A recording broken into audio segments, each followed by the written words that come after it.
So hello my dear friends, और यहाँ पर हम लोग मिले हैं to discuss analyse our November 23 FM eco paper.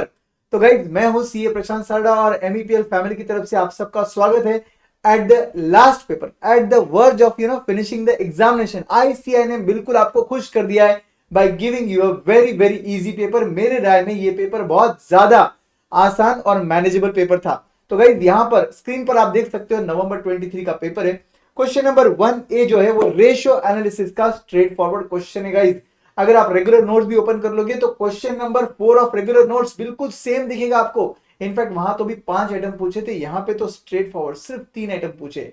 But calculation of debtors के वक्त आपको ख्याल रखना है, यहाँ पर आपको दिया था बिल्स रिसीवेबल, तो आपको जो मिलेगा वो अकाउंट रिसीवेबल मिलेगा, जिसमें से आपको बिल्स रिसीवेबल माइनस करना पड़ेगा, तब जाके आपको डेटर्स का अमाउंट मिलेगा। यस गाइस, ऐसे सिंपल सा क्वेश्चन था रेशियो एनालिसिस का, जिसको कई बार अपन ने क्लास में सॉल्व किया है, जहां पे जीपी रेशियो दिया है, जीपी अमाउंट दिया है, जिससे आप सेल पे अराइव करते हो और बाकी क्वेश्चन सॉल्व हो जाता है आसानी से। सो मेरे ख्याल से ये 5 मार्क्स एकदम इजीली मैनेजेबल था। अगला क्वेश्चन था आपका लेवरेज वाला क्वेश्चन, जहां पर जनरली क्वेश्चन में पीवी रेशियो आपको दिया रहता है, यहां पर आपको लेवरेजेस दिए। बस इतना ही फर्क है दोस्तों, बाकी पूरा का पूरा क्वेश्चन जो है वो बिल्कुल बिल्कुल एकदम आसान सा क्वेश्चन है। अगर आपने क्वेश्चनियर बुक सॉल्व किया रहेगा, एफएम क्वेश्चनियर बुक मेरा सॉल्व किया रहेगा, तो डेफिनेटली आप इजीली ये अटेम्प्ट कर पाओगे। तो अगले 5 मार्क भी आपके जेब में एकदम आसानी से रहेंगे।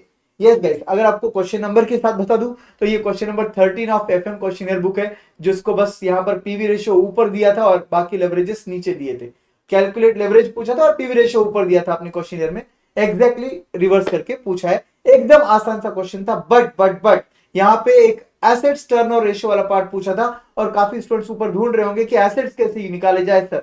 भाई, एसेट्स मतलब इज इक्वल टू लायबिलिटीज, मतलब कैपिटल एम्प्लॉयड। तो यहाँ पर आपको कैपिटल एम्प्लॉयड लेना पड़ेगा, which will be nothing but debt plus equity का टोटल।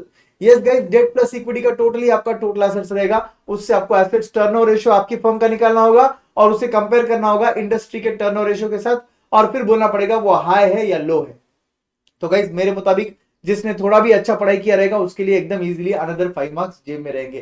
थर्ड क्वेश्चन जो यहाँ पर क्वेश्चन नंबर 1C पूछा था, ये तो भाई साहब इन्होंने हद ही कर दी। मतलब आज तक एग्जाम में नहीं आने वाले पार्ट को भी पूछ लिया, Graham and Dodd model and Lintner's model. So guys, इतने आसान स्ट्रेट फॉरवर्ड क्वेश्चन थे कि बस आपको अगर फॉर्मूला पता होगा दोनों का, तो डेफिनेटली आपके अगले 5 मार्क भी आपके जेब में 2+3 के तौर पर।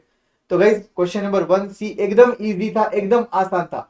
यस, क्वेश्चन नंबर 1D जो था, यहां पर थोड़ा टाइम एक्स्ट्रा लग सकता है, तो जितना टाइम आपका इन्होंने यहां पर बचा दिया वो टाइम यहां पर इन्वेस्ट करने बोल दिया इन शॉर्ट। तो गाइस, यहां पे वर्किंग कैपिटल का एकदम आसान सा क्वेश्चन, एकदम आसान सा क्वेश्चन था, जिसमें कोई एक्स्ट्राऑर्डिनरी एडजस्टमेंट नहीं था। बस डब्ल्यूएपी के लिए ख्याल रखना था, will be 75% complete in all respect बोला है, मतलब आपका मटेरियल, लेबर एंड ओवरहेड्स तीनों में आपको 75% लेना था। मतलब आपका जनरल अजम्पशन जो हम लोग नॉर्मली लेते थे, अगर कुछ नहीं दिया रहता तो लेते थे, वो क्या था सर? वो था भाई आपका 100% रॉ मटेरियल, 50% वेजेस, 50% ओवरहेड्स। वो यहां अप्लाई नहीं होगा, क्योंकि यहां पर इन्होंने क्लियरली बोला है 75% इन ऑल रेस्पेक्ट। यस, तो उतना ही सिर्फ ख्याल रखना था, बाकी तो 25% आपका अगेंस्ट कैश सेल था और 75% ऑब्वियसली क्रेडिट सेल्स था कंपनी का। उतना एक और चीज ख्याल रखना था, बाकी तो generally first day of working capital जो अपन सॉल्व करते वैसा क्वेश्चन था गाइस। एकदम आसान सा क्वेश्चन था, सिर्फ टाइम थोड़ा 5 मार्क के मुताबिक ज्यादा लग गया, ऐसा बोल सकते हैं आप। क्वेश्चन नंबर 2 जो था वो 10 मार्क के लिए पूछा गया था, और अगर आप क्वेश्चन नंबर 2 को देखोगे तो अपने रेगुलर बैच का question number 5 cut copy paste, सिर्फ नंबर चेंज है गाइस, बाकी सब कुछ सेम था। तो यहां पर आपको डेट इक्विटी रेशियो का एक लेवल दिया रहता है, 36% इधर दिया हुआ है। अगर वो लेवल के ऊपर जाएगा तो दो चीजें हो जाएगी, पी रेशियो चेंज हो जाएगा आपका, और आपका बोरिंग कॉस्ट एडिशनल फंड जो आप बोरो कर रहे हो वो चेंज हो जाएगा। और अगर वो पी डेट इक्विटी रेशियो उसके नीचे रहेगा तो दोनों सेम रहेंगे। ये सेम क्वेश्चन अपने क्लास में सॉल्व किया था, question number 5 of your regular note से ये। तो बिल्कुल 10 मार्क आपके जेब में है, नो डाउट अबाउट इट, ये वर्थ 10 मार्क था। फिर ये थर्ड क्वेश्चन तो भाई 10 मार्क के लिए था ही नहीं, एकदम आसान सा क्वेश्चन था भाई। सीएफएटी निकालना था आपको, आपको रेवेन्यू दिया था, आपको एनुअल एक्सपेंडिचर दिया था, आपको डेप्रिसिएशन माइनस करना चाहिए, रेवेन्यू में से एनुअल एक्सपेंडिचर माइनस करना चाहिए, डेप्रिसिएशन माइनस करना चाहिए, प्रॉफिट बिफोर टैक्स आएगा, टैक्स चार्ज करना चाहिए, प्रॉफिट आफ्टर टैक्स निकालने के बाद एड बैक डेप्रिसिएशन कर लो, आपको सीएफएटी आ जाएगा। सीएफएटी आने के बाद तीनों मेथड से आंसर एकदम आसानी से आ जाएगा। यस गाइस, यहां पर बोला है whether it will be profitable for the company to purchase the machine और नॉट। तो ये दोनों केस जो एनपीवी और पीआई, इसमें आपका कंक्लूजन आ सकता है, बट पेबैक के लिए आपका कंक्लूजन नहीं आएगा, क्योंकि पेबैक में आपको दो मशीन के बीच में कंपैरिजन करना पड़ेगा। तो डेफिनेटली अगर आपका पे बैक फॉर एग्जाम्पल समथिंग आया रहेगा, एग्जाम्पल के तौर पे बोल रहा हूं 4 years समथिंग आया रहेगा, तो आपको बोलना पड़ेगा if the company's policy is to accept within this period then it should accept, otherwise it should reject. ऐसा इसका कंक्लूजन आपने लिखना चाहिए था। बाकी सॉल्यूशन वाइज तो ये एकदम आसान सा क्वेश्चन था, 10 मार्क के लिए। कैपिटल बजटिंग इससे आसान मेरे मुताबिक नहीं हो सकता। तो अगले 10 मार्क भी आपके जेब में है दोस्तों। इसके बाद क्वेश्चन नंबर 4 आया था। क्वेश्चन नंबर 4 थोड़ा सा यहां पर आपको नजर आया रहेगा, अगर आपने मेरे क्वेश्चनियर के मतलब बुक को अगर रेफर किया रहेगा तो एग्जैक्ट सेम क्वेश्चन टाइप के क्वेश्चन अपने सॉल्व किए थे। वहां पर भी बोरिंग के 3 लिमिट्स ही थे दोस्तों।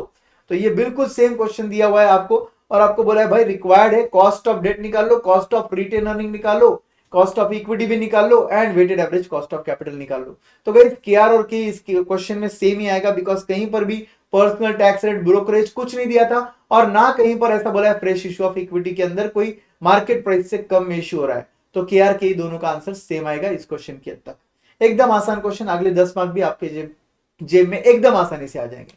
क्वेश्चन नंबर 5A की अगर मैं बात करूं तो भाई 5A मेरे मुताबिक 5 मार्क्स के हिसाब से थोड़ा लेंदी हो गया, थोड़ा नहीं ज्यादा लेंदी हो गया, क्योंकि यहां पर आपको इन गिवन इंफॉर्मेशन के बेसिस पर 6 पैरामीटर्स दिए दोस्तों। इस बेसिस पर आपको एनपीवी निकालना था, वो तो एकदम आसान है। उसके बाद आपको सेंसिटिविटी एनालिसिस करना पड़ेगा 1% एडवर्स वेरिएंस पे। तो ये करने के लिए ऑब्वियसली आपको वक्त लग जाएगा, कॉलम बनाने पड़ेंगे, और ये ऊपर के 6 पैरामीटर्स 1% से चेंज करके देखना पड़ेगा एडवर्सली कि आपका एनपीवी कितने परसेंट से चेंज हो रहा है, और जिसमें सबसे ज्यादा परसेंटेज चेंज हुआ वो सबसे ज्यादा सेंसिटिव फैक्टर माना जाता है। तो 5 मार्क्स मेरे मुताबिक इंस्टीट्यूट थोड़ा यहां पे आपको ज्यादती कर दिया, लेंदी क्वेश्चन था। क्वेश्चन नंबर बी पर आ जाऊं मैं इसी के अंदर। तो क्वेश्चन बी पार्ट जो था उसके अंदर एक ट्रिकी पार्ट था, डिविडेंड डिस्ट्रीब्यूटेड 1000%। भाई डिविडेंड डिस्ट्रीब्यूशन 1000% किस पे ले सर? फेस वैल्यू पे लेना पड़ेगा। यस गाइस, फेस वैल्यू पे लेना पड़ेगा, और उसके मुताबिक आपका आंसर आएगा। तो यहां पर बाकी अप्लाइंग गॉर्डन मॉडल बाकी सब चीजें एकदम आसान दी थी, बस डिविडेंड डिस्ट्रीब्यूटेड देखकर कोई अगर हैरान हो गया रहेगा तो भाई थोड़ा सा समझ जाना चाहिए था। बाकी सब कुछ एकदम आसान था। तो अकॉर्डिंगली 50 रुपीज मेरे ख्याल से कुछ डिविडेंड आता होगा। यस, और फिर बाकी क्वेश्चन नंबर ये जो 5 का बी था, ये 5 मार्क के मुताबिक सिर्फ एक एडजस्टमेंट को अगर छोड़ा तो एकदम आसान था, एकदम इजी था। और बाकी थ्योरी क्वेश्चंस तो एकदम आसान थे guys. Features of bulldog bond regular notes में दिए हुए। स्पॉन्टेनियस मतलब इमीडिएट सोर्सेज ऑफ फाइनेंस आपको क्या क्या अवेलेबल होते हैं, मतलब short term sources of finance के बारे में लिखना था आपको। और उसके बाद ओवर कैपिटलाइजेशन, ये भी रेगुलर नोट्स में दिया हुआ है। डिसएडवांटेजेस ऑफ प्रॉफिट मैक्सिमाइजेशन, ये क्वेश्चन मतलब क्लास में कितनी बार डिस्कस किया है। तो थ्योरी पॉइंट ऑफ व्यू एकदम आसान से क्वेश्चंस पूछे गए थे। अब इकोनॉमिक्स की फाइनेंस, इकोनॉमिक्स फॉर फाइनेंस की क्या ही तो बात करूं guys, direct straight forward questions दिए थे। क्वेश्चन नंबर 7A अगर मैं बात करूं तो डायरेक्टली डिफरेंस लेकर ही ये 3 चीजें पूछी जाएंगी जो इजीली निकल जाएगी। By the way consumption of fixed capital मतलब डेप्रिसिएशन होता है दोस्तों। तो आई एम श्योर कि आपको ये पढ़ने में मतलब दिव्या मैम के नोट्स में से इजीली ये सब कुछ आ गया रहेगा, एकदम आसानी से आपको समझ गया रहेगा कि आपको इसको कैसे सॉल्व करना है। Guys discuss with example direct quote indirect coat, ये तो भाई चैप्टर 4 इजीली एकदम स्ट्रेट फॉरवर्ड क्वेश्चन है। 3 aspects of fiscal function in an economy, भाई ये स्ट्रेट फॉरवर्ड क्वेश्चन फिर से 3 मार्क के लिए पूछा गया। अगर थोड़ी भी पढ़ाई की रहेगी ना अच्छे से तो एकदम आसानी से आने वाले क्वेश्चन से गाइस। NM1 NM2 निकालने बोला है भाई, ऊपर के 3 आइटम ऐड कर लो, NM1 आ जाएगा, और एक आइटम ऐड कर लो, NM2 आ जाएगा। भाई इससे आसान क्वेश्चन क्या ही तो पूछे आपको। तो ये भी आपके 2 मार्क एकदम इजीली। टैरिफ क्या ये एक्सप्लेन करने बोल रहे हो आपको भाई इनडायरेक्टली, तो ये 3 मार्क का क्वेश्चन एकदम आसान था। ये 2 मार्क के क्वेश्चन सेल्स कैसे निकालना है, ये वैल्यू एडेड मेथड का फॉर्मूला पुटअप कर लो, आपको सेल्स मिल जाएगा। ये एनवीए एट फैक्टर कॉस्ट दिया था आपको, एनवीए एट फैक्टर कॉस्ट, आप generally GV at factor cost देखते हो, एनवीए एट फैक्टर कॉस्ट का फॉर्मूला पुटअप कर लो, आपको आंसर आ जाएगा। Yes, which is nothing but obviously आपको इजीली सभी कंपोनेंट्स यहां पर रेडी दिख रहे हैं, sales minus intermediate consumption plus change in stock, और फिर ये कर आपको जीवीए मिलता है माइनस डेप्रिसिएशन करके आपको एनवीए मिल जाएगा। डेप्रिसिएशन का दूसरा नाम है कंजम्पशन ऑफ फिक्स्ड कैपिटल। तो एकदम आसान सा 2 मार्क का क्वेश्चन फिर से आपके जेब में। फिर दोस्तों ये थोड़ा सा बी पार्ट थोड़ा ट्रिकी था दोस्तों। इस केस में बैलेंस बजट मल्टीप्लायर पूछा था आपको, ऑलवेज इक्वल टू 1 बोला है। इस केस में बस बैलेंस बजट मल्टीप्लायर आपको समझने की जरूरत होती है दोस्तों। Balance budget multiplier is nothing but change in income of government is equal to change in expenditure of government. Change in income of government is nothing but tax. Yes guys, तो उसको logic को अगर ध्यान रखो तो ये question भी easily solve होने लायक क्वेश्चन था गाइस।